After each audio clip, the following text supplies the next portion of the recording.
Assalamualaikum warahmatullahi wabarakatuh. Perkenalkan kami dari kelompok 3 Aula Ufahdi NIM 231250718. Dan saya Dwi Lara Sastiani dengan NIM 231250736. Kami dari Prodi Hukum Ekonomi Syariah akan menjelaskan materi yang berjudul Kejahatan Korporasi di Sektor Perbankan Konvensional. Untuk mengampu mata kuliah Hukum Pidana Korporasi dan Perbankan dengan dosen pembimbing Bapak Masudi Haryanto SHI ME. Namun sebelum masuk ke pembahasan materi, izinkan kami memperkenalkan kampus kami. Universitas Islam Batanghari atau Unisba yang berlokasi di Muara Bulian, Jambi adalah salah satu perguruan tinggi swasta terkemuka yang berfokus pada pendidikan berdasarkan nilai Islami dengan mengedepankan lingkungan belajar yang kompeten, menjunjung tinggi kearifan lokal. Selain Prodi Hukum Ekonomi Syariah, terdapat beberapa prodi lainnya seperti Manajemen Pendidikan Islam, Pendidikan Agama Islam, Pendidikan Islam Anak Usia Dini, Tadris Bahasa Inggris, Ekonomi Syariah, dan Perbankan Syariah. Pengertian kejahatan korporasi. Kejahatan korporasi adalah tindakan melanggar hukum yang dilakukan oleh perusahaan atau orang yang bertindak atas nama perusahaan untuk memperoleh keuntungan dan merugikan pihak lain. Dalam hukum, korporasi merupakan subjek hukum sehingga dapat dimintai pertanggungjawaban pidana.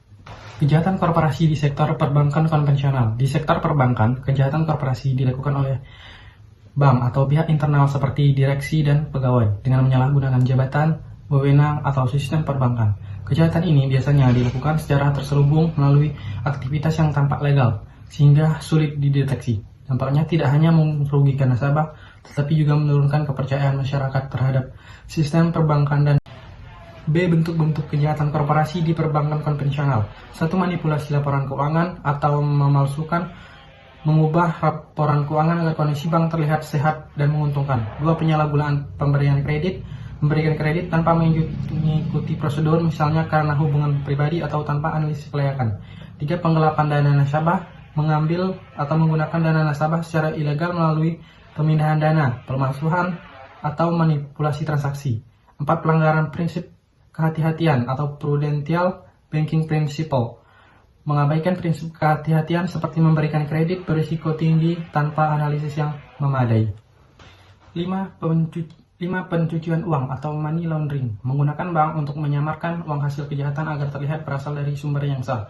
6. Penyalahgunaan data dan sistem perbankan, memanfaatkan akses ke sistem bank untuk mencuri data, mengakses rekening secara ilegal, atau memanipulasi transaksi. C. Faktor-faktor penyebab terjadinya kejahatan korporasi di sektor perbankan konvensional. Yang pertama, faktor internal atau dari luar bank. Lemahnya pengawasan dari pemerintah atau OJK, persaingan bisnis yang ketat, perkembangan teknologi yang membuka peluang kejahatan digital, kondisi ekonomi yang tidak stabil, rendahnya kesadaran hukum masyarakat, dan yang terakhir, kerjasama antar oknum bank dengan pihak luar. Dan yang kedua, faktor internal atau dari dalam bank.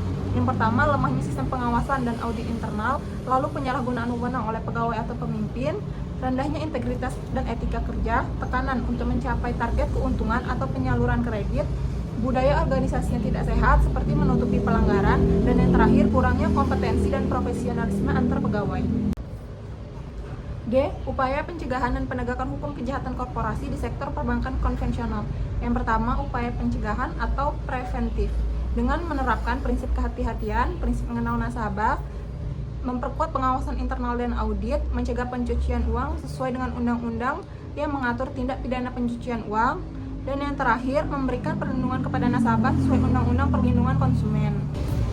2. Upaya penegakan hukum atau represif dengan cara memberikan sanksi pidana atau denda berdasarkan Undang-Undang Perbankan, menindak pelaku sesuai KUHP jika melakukan penipuan, penggelapan, atau pemalsuan, menjatuhkan sanksi terhadap tindak pidana pencucian uang, OJK melakukan pengawasan dan memberikan sanksi administratif, korporasi juga dapat dimintai pertanggungjawaban, dan yang terakhir, bank dapat diwajibkan mengganti kerugian nasabah.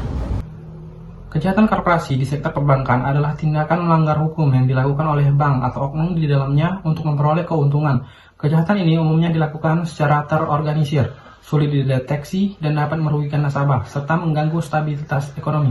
Penyebabnya seperti lemahnya pengawasan, penyalahgunaan wewenang, serta faktor eksternal seperti lemahnya pengawasan otoritas, persaingan bisnis, dan perkembangan teknologi. Pencegahan dapat dilakukan melalui penerapan prinsip-prinsip kehati-hatian, pengawasan yang kuat, serta kepatuhan terhadap peraturan. Sementara itu, penegakan hukum melalui sanksi pidana dan administratif bertujuan memberikan efek jera dan menjaga sistem perbankan tetap aman, transparan, dan terpercaya.